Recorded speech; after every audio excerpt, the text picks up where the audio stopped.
क्यों we belt slip करती है, लेकिन टाइमिंग बेल्ट बिल्कुल एक्यूरेट मोशन देती है। और सबसे इंपॉर्टेंट, टाइमिंग बेल्ट का साइज कैसे सेलेक्ट करते हैं, पल्ली के टीथ कैसे कैलकुलेट होते हैं, पावर कितनी ट्रांसफर कर सकती है। आज की वीडियो में हम टाइमिंग बेल्ट ड्राइव को बेसिक से लेकर डिजाइन इंजीनियर लेवल तक डिटेल में समझेंगे, तो वीडियो को एंड तक जरूर देखिए। नमस्कार इंजीनियर्स, वेलकम बैक टू कैडजीनियर। टाइमिंग बेल्ट क्या होता है? टाइमिंग बेल्ट एक पॉजिटिव ड्राइव सिस्टम है। इसके अंदर बेल्ट के सरफेस पर टीथ बने होते हैं। ये टीथ पुली के टीथ के साथ परफेक्टली इंगेज होते हैं, इसलिए मोशन ट्रांसफर होता है विदाउट स्लिपिंग। इसी वजह से इसको सिंक्रोनस बेल्ट या टूट बेल्ट भी कहा जाता है। Why not use V belt? Normal V belt ही यूज क्यों नहीं करते? डिफरेंस देखो। वी बेल्ट पावर को फ्रिक्शन के कराने ट्रांसफर करती है। अगर लोड बढ़ गया तो बेल्ट स्लिप करेगी, पोजिशनिंग एरर आएगा।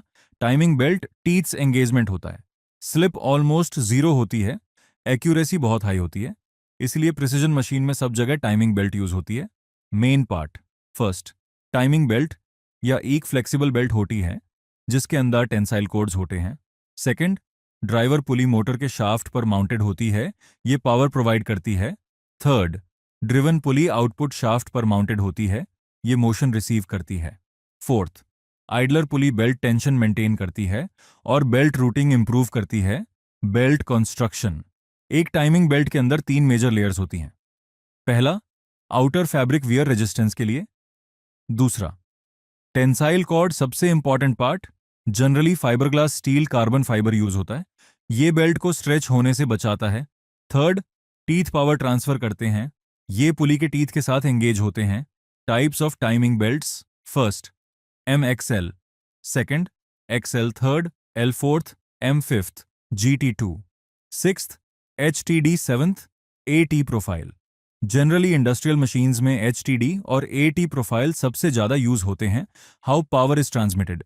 मोटर पुली रोटेट करती है, पुली के टीथ बेल्ट के टीथ को पुश करते हैं, बेल्ट रोटेट होती है।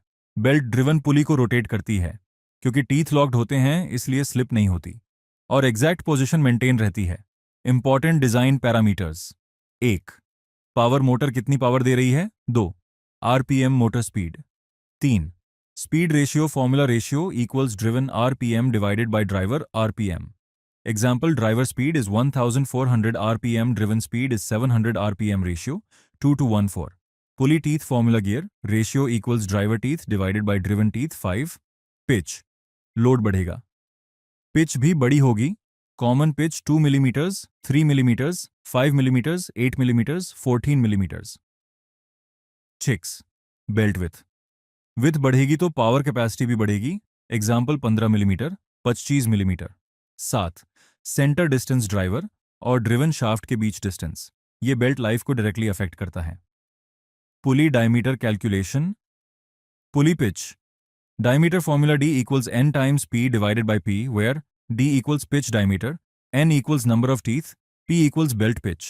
Advantages: timing belt के advantages: zero slip, high accuracy, low noise, high efficiency, lubrication required नहीं, lightweight, maintenance low, high speed possible, precise positioning.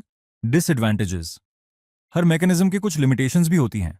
Overload में टीथ डैमेज हो सकते हैं, हाई टेम्परेचर के लिए सूटेबल नहीं, बेल्ट टेंशन सही मेंटेन करना पड़ता है, अलाइनमेंट बहुत इंपॉर्टेंट है।